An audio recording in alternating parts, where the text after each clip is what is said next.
This week I had the chance to spend time with, as far as I can tell, the lightest, smallest, and cutest electric vehicle currently for sale here in the United States. And today, I'm going to tell you a little bit more about it.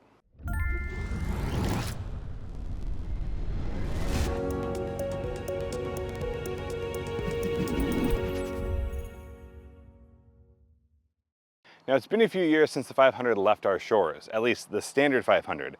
But upon its return, it comes back in an electric-only option, and its closest competitor, which was the Smart Car Electric, just doesn't exist anymore. And between those two, well, one felt a lot more German.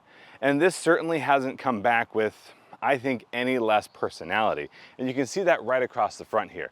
What we've done, even though this has gotten bigger, is kept the cute, bubbly look. And my favorite part about this is the headlights. We do have sort of a divorce headlight situation going on here, but they've kept the eye shapes.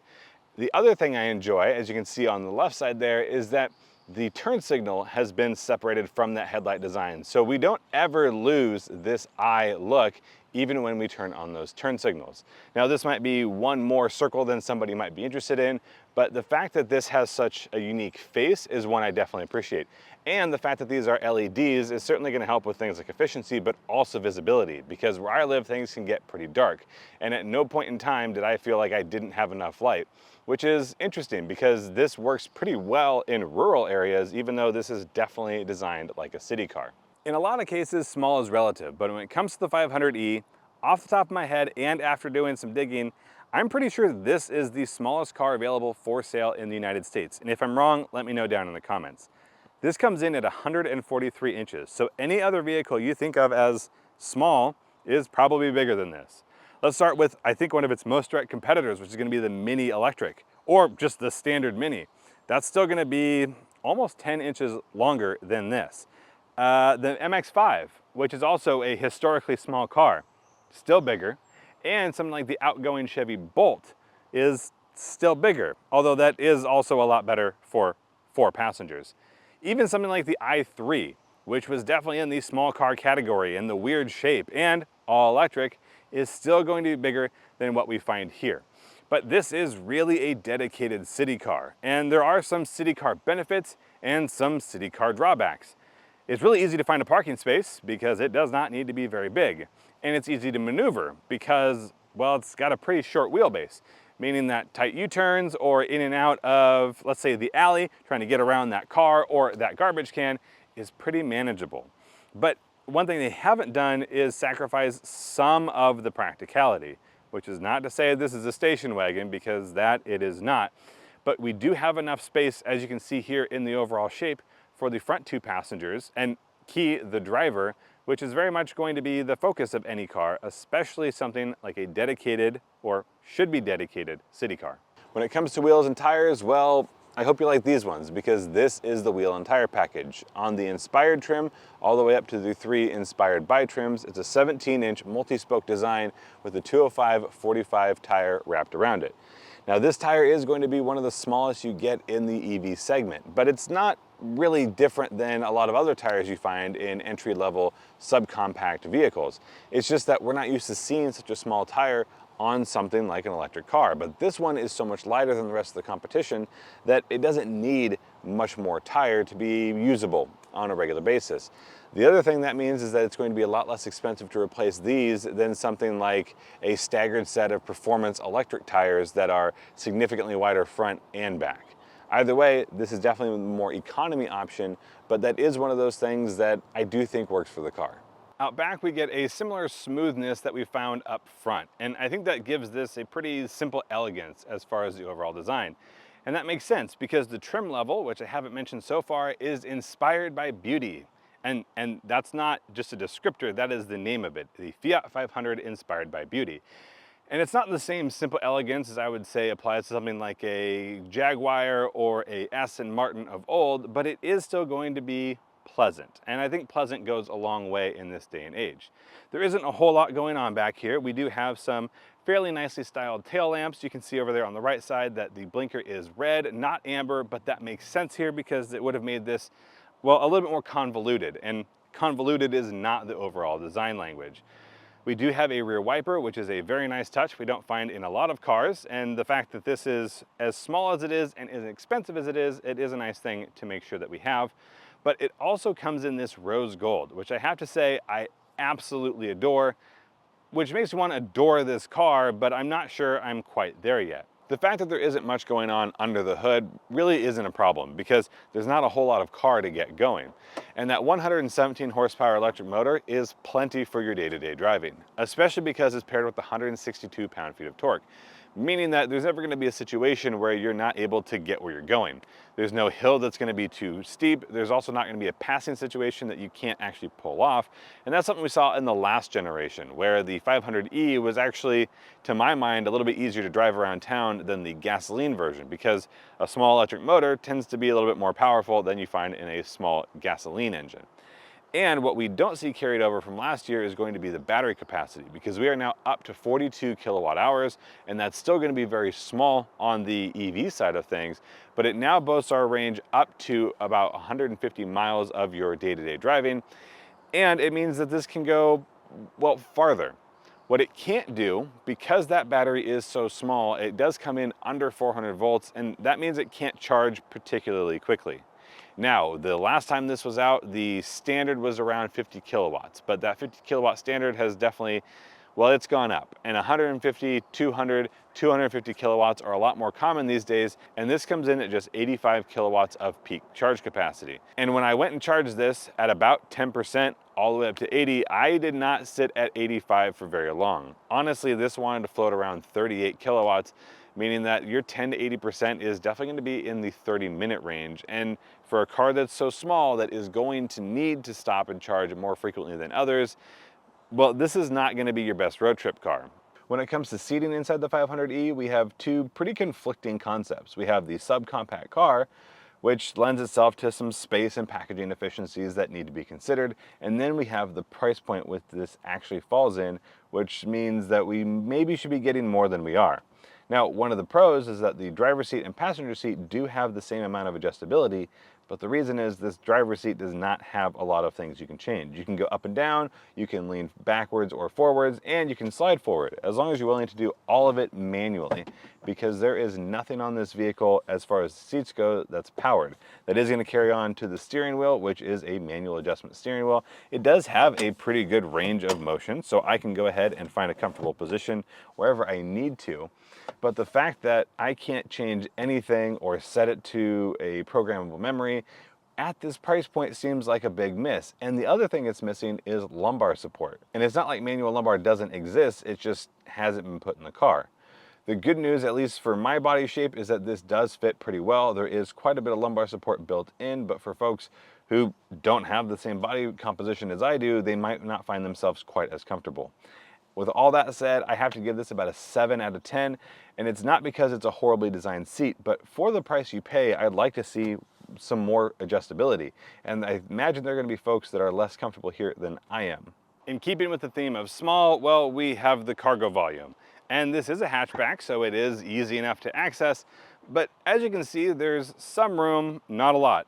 Straight after this, I'm heading over to a barbecue, so I have a couple supplies with me, including my camera gear, some drinks, some chairs, that sort of thing. But this is not an overly large space, but I will say that it's a little bit more than I expected after first glance. 7.5 cubic feet means that you can fit your carry-on luggage, but you're not going to be able to stand it up. This case here is a little bit smaller than the max size for a check-in bag, and I was not able to stand it up even when removing this very cute little cargo cover. Overall, for the size of the vehicle, the theoretical ability to add rear passengers, I think this is going to be great, again, for that city application. If you needed more space, more cargo volume, honestly, you're probably just going to use those back seats. And they're probably more useful actually being folded up than folded down, depending on what cargo it is you're carrying. Moving on to the interior, there are two ways to get your 500e, and that's either inspired or inspired by. And we're in the upgraded inspired by, which means that for some of our soft touch areas, we're going to get a synthetic leather, this one being of a lighter white cream variety. Now, the rest of this is going to be pretty hard plastic, so top and bottom, pretty hard plastic. This is going to be your door handle, but the door button release is actually out here. So there's not really a way to grab the handle and the button release at the same time. You more just press the button and push the door, but that is all there and pretty easily visible. Down below, we have a speaker grill, but we don't have a lot of storage here in that door. Again, this is a pretty small car, so that makes plenty of sense. Moving up to the dashboard, there are also two ways to get this dashboard. In the Inspired By, on this one we have sort of a woven design. On the standard model, it's actually going to be colored based on the exterior color of the vehicle, which is a nice fun way to do it. But I don't mind the fact that this isn't, well, brighter inside, as much as I'd love that rose gold in here. I think this textured design adds, well, a nice styling element without being way too busy. And because there isn't a whole lot of room in here, I don't need it to be too busy.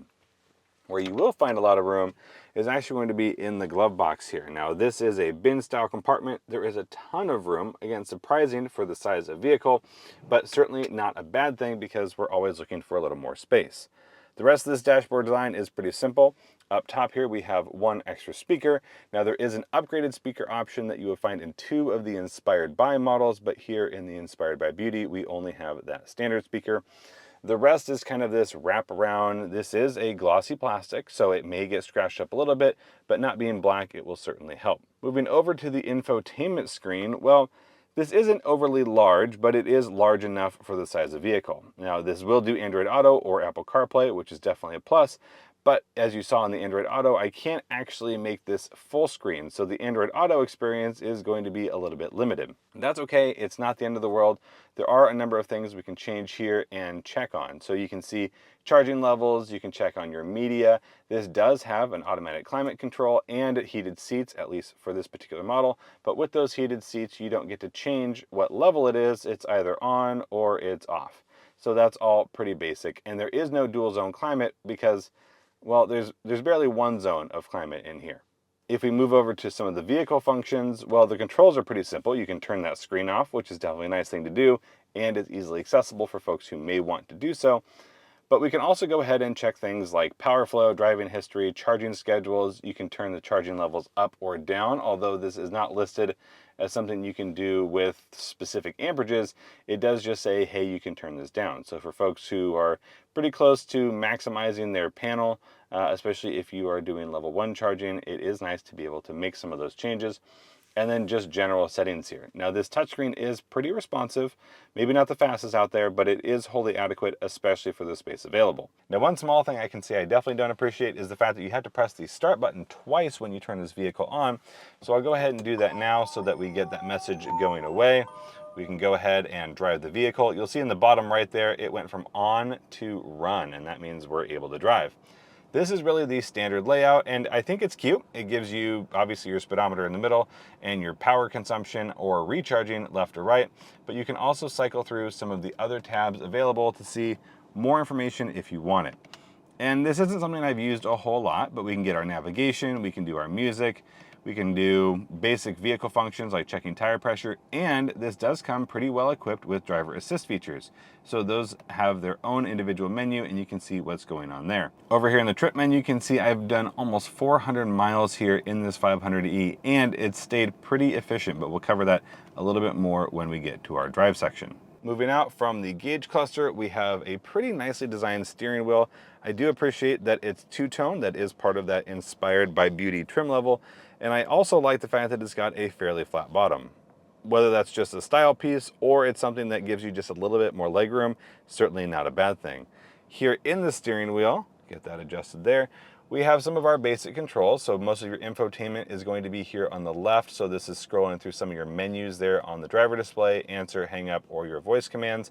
Over here on the right side is more of your driver assist functions. So lane keeping assist, your adaptive cruise control. One thing this vehicle has is a limit button.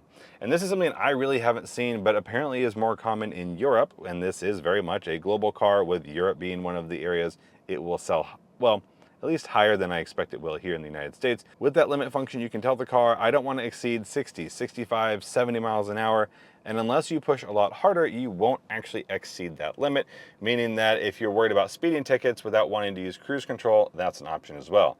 Down behind the steering wheel here is going to be your adjustment for volume on the right side and your track up and down here on the left. Back to that main display, we'll drop just below it to take a look at some of our climate control functions, which can be changed within the display menu, but also have physical switches as well. So up and down is a up or down physical switch. Auto, AC, you can go ahead and change where that air is flowing from, as well as your quick and easy max front and rear, or your recirculate. Now off is also pretty easy to get to, and your fan speed is a similar up and down toggle switch, which is really nice because it's all built in and the functions are there and we're not adding buttons where we don't need to. The fact that it's glossy black doesn't matter as much because it is pretty tucked away, but it does work very well. Just below that, we have a wireless Qi charger, and I have quite a large cell phone, but basically no matter how I toss it in just a few seconds, it goes ahead and registers my phone is there and starts charging. These are push button, pretty simple, pretty easy, and they respond fast enough. This may not be my favorite design. I have seen some better piano key layouts, but overall this works pretty well. Now under our gear selection, we have, well, a little bit of open space, unless you want a cup holder, because that cup holder is built right into that center console and basically flips down to that space. Now it will fit my larger water bottle, my oversized water bottle, because it is pretty rubbery. And while that may not be a perfect solution, it definitely works. But if you want multiple cup holders, there's one more in the back, but I am a little disappointed that there aren't actually two more in the back because there's definitely room for it. Fold this up, you get your room back. And moving back from there, we have a couple of our drive modes. And these are pretty simple, all the way from normal, eco, or Sherpa, which is great if you don't want climate control, but if you do, you want to avoid that at all costs. Volume is a scroll wheel here, which is something I definitely appreciate, and our parking brake is nice and easily accessible. Now below that, we do have a little more storage. It's not going to be cavernous in there, but there is plenty of room for a couple doodads, some chapstick, maybe a box of Kleenex, whatever it is that you usually carry with you, you will have room in here. And just under the center armrest, which does slide forwards or backwards, we do have a little bit more covered storage as well. This one is pretty small, but also fairly deep, so go ahead and be creative and figure out what it is that you would want to go ahead and store under your armrest. Now, one glaring omission here is going to be the lack of any moonroof or sunroof. And while there is plenty of headroom in here, what I really would have liked is the cabriolet that you do find over in Europe. That's something that would give this car, which is already pretty heavy with personality, just that much more. And it really would make it super unique here in the United States because there are very few ways you can buy a vehicle with a plug of any kind and get a open top driving experience. Now looking behind us, we don't find a height adjustable seat belt, but we do find a height adjustable headrest. And under that headrest, we have a very cute pattern design. We have 500 here in the seat, but we also have this stitch pattern, which if you look very closely is just Fiat, Fiat, Fiat, Fiat, Fiat, that will carry down to the lower section of that seat. That seat is going to be the same synthetic leather that we find there in the door, in the armrest, and it does carry all the way through the back. For those inquiring minds who are just curious about whether or not anyone can actually fit here in the rear seats, well, the answer is technically yes, but based on my professional opinion, I would not call this a regular seating position. If you are sitting behind a driver who's as large as I am, you don't want to put someone as large as I am directly behind them. Probably best to stagger that. I don't have any headroom, and as a matter of fact, I'd rather get rid of this headrest so I could get a little bit more shoulder room because I don't think it's going to do me any good in an accident. I can reach my seatbelt if I'm careful about how I move, and that cup holder that I mentioned earlier, well, it's technically accessible, but it's now pretty covered by my leg, which doesn't fit behind this seat. All right, enough talking about it. Let's get this thing up and going. And speaking of up and going, well, the 0 to 60 time is not what it could be because it's pretty evident when you put your foot on the throttle from a stop that a lot of that torque is taken out of the equation to make sure that we don't start spinning those front tires. 0 to 60 was in 8.1 seconds, and as soon as you get up to about 20 or 25 miles an hour, you can definitely feel that power come on.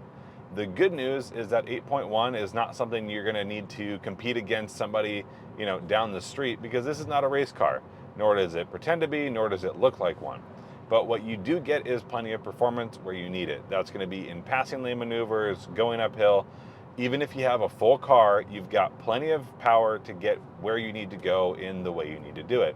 It's just not going to be at the drag strip. Now, this is still a pretty heavy car, even though it's on the light side for an electric vehicle. Just about 3,000 pounds with those tires means I was able to stop from 60 to 0 in 122 feet. And at no point do I think that's a bad number, but you can definitely feel it working harder to keep some of that weight balanced when you're in an emergency braking situation, and stickier tires would help in that end even if they don't help on your 0 to 60 time. It's a little bit harder to say what sort of a difference those tires would make in a spirited driving scenario because this car really isn't designed for spirited driving. And it's not to say that it can't, but you definitely feel that there is some weight limitations, that the grip from the tires goes away a little bit quicker than other vehicles. And it's not a problem because I don't think anyone buys this thinking that this is a performance car, but it does sort of give a go-kart feel to it. And when I'm in a go-kart, I want to play around a little bit. It's a little bit hard to describe, but essentially I want more from the car and it really won't give it to me. So as far as handling goes, I've given this a B-, which is still not a bad score. It's definitely passing. There's just some room for improvement that I honestly don't think we'll see. Now, if I wanted to make this more fun, the changes I made would have nothing to do with handling and have everything to do with the roof. See, over in Europe, they get this in a convertible. And as much fun as this is to drive around town, it's full of personality. And what's more personality than a car with a roof that comes off? And right now, in the electric world, any plug of any sort, there are very few options for a roof that comes off in a car with a plug. And honestly, the best solution right now is a Jeep 4xe. And I don't think that's what everybody's looking for. The good news is the day-to-day livability of this car to and from work and the office and the grocery store and every other little errand you want to run is going to be made comfortable by the fact that the suspension is not too tight. It's not to say that we have a very long wheelbase and it'll absorb every bump that we come across, because it doesn't. But for what it is, I've given this a B as far as that ride. And for me, that means I can drive around all day pretty comfortably. I would very clearly label this a city car. And since most city dwellers are not known for praising the quality of their roads, that means this has to handle those imperfections. And it does that well. Bumps, sewer drains, potholes, you name it, this is going to be okay over those rough road conditions. But if you are on something like, say, a cobblestone street, well, that's going to be a little bit less comfortable, and that mostly has to do with the wheelbase, because this can get unsettled if you are on a consistently bumpy road. That's okay, it's still manageable, and again, overall, a B for the ride quality. Where things do take a noticeable turn for the worse for me is when you get this out on the highway, and that's going to be for a number of reasons. The first is that this battery just really isn't meant for long distance travel. Not only is the range only about 150 rated, meaning you'll get, closer to 135, maybe 140 of highway mileage, what you also don't get is very fast charging. And that fast charging means that the extra stops you have to make are going to take just that much longer. And that's kind of a lose-lose situation. I took this on, say, 150 or so odd mile road trip. And while that was one stop, it was a stop I didn't want to have to make. I haven't had to make in a lot of other EVs. And it was a longer stop than some of the other times that I have actually had to. When this thing says it'll top out at 85 kilowatts and I'm sitting there at 38 kilowatts, that one was a pretty frustrating number, but again, I knew what I was getting into and it's part of the job. However, none of the features in this vehicle make it any quieter out on the freeway, and where I'm at, that's between 60 and 70 miles an hour. Part of that's because it's an EV and you hear things a little bit differently. Partially, these tires, I imagine, are not the quietest that you'll get from a factory, but really this is trying to balance a price point as well as a feature set. And they give you enough as far as things like your climate control being automatic and cute headlights. But we definitely see things like the tailgate being not only not automatic, but not even having a real handle, just a cloth pull, where it feels like things have been made a little bit more cheaply than maybe they needed to, and that definitely comes through out on the highway. One of the things all of these models do quite well is make the most of the electricity that you put in them. According to Fiat and the EPA, this is rated for 116 mpge, but I've been getting closer to 130 mpge. And to be fair, whatever the opposite of a lead foot is, that's probably me. But I have been putting this car through its paces and driving it like how I would drive my car. And to get that much higher than the EPA rating, especially since so much of this is done at highway speeds, which for EVs is always going to be the least efficient way to do it, has been pretty impressive to me overall. What I'd like to say is that there's a whole lot to love about the Fiat 500e. and then make a little joke about how this is the case even though there isn't a whole lot of 500e to love. But the fact of the matter is, I don't think there's enough to say this is a great, fun, fantastic little car, because frankly, it's just not there. And for the dollar, there are a lot of other electric cars that you literally can purchase or get very close to purchasing for the same dollar amount, especially if there are incentives running, and especially if you're looking at a federal tax credit, which of course the 500e is not going to be eligible for. If we take all those other affordable electric cars and toss them aside for just a moment, really the question is, what do you compare a 500e to? And my only answer is actually an outgoing model. That's the 2024 electric Mini Cooper. The crazy thing for me is that these two vehicles are the only two in this category, but yet they fill such separate areas of the spectrum. The thing is, pricing is going to be pretty similar. You can get a more expensive Mini Cooper, but they'll also start less expensive. That is, again, assuming that there's still one available on the lot nearby. But the fact is that it's a lot more versatile. You can build your Mini Cooper to be any number of things, when really on the Fiat side of things, you get one of 4 trims, 3 of them being special exclusives, meaning that there's not a lot of variability within them. It's the same color exterior, the same color interior, and the same option packages that you'll find on every other trim, at least in an exclusive fashion. So really you have a base trim and some special editions. And those special editions are cool. But if I want a green 500e, there isn't a way for me to get one. Or if I really, really, really like the rose gold, but I want an upgraded sound system, I don't have that option either. So back to the Mini Cooper, where the option list is significantly larger. And for me, if someone's looking at these two vehicles, we are not talking about a wholly rational purchase, and I don't have a problem with that. It just means, what is it that's speaking to you? I think the 500e is cuter, but I don't know if that means it has more personality, especially when you don't get to pick what it is that personality entails, especially things like colors and wheels and interiors. On the Mini side of things, even though it's just as small, it has a lot more usable space because of basically its overall hatch design, but the fact that its rear seats, not only do they exist in a technical fashion, but they will fold flat. And that's something we don't get on the 500e. So if I had a day of grocery shopping, I would still be able to fit it in my Mini. I probably wouldn't in my 500e, at least with the seats down the way I probably would want to.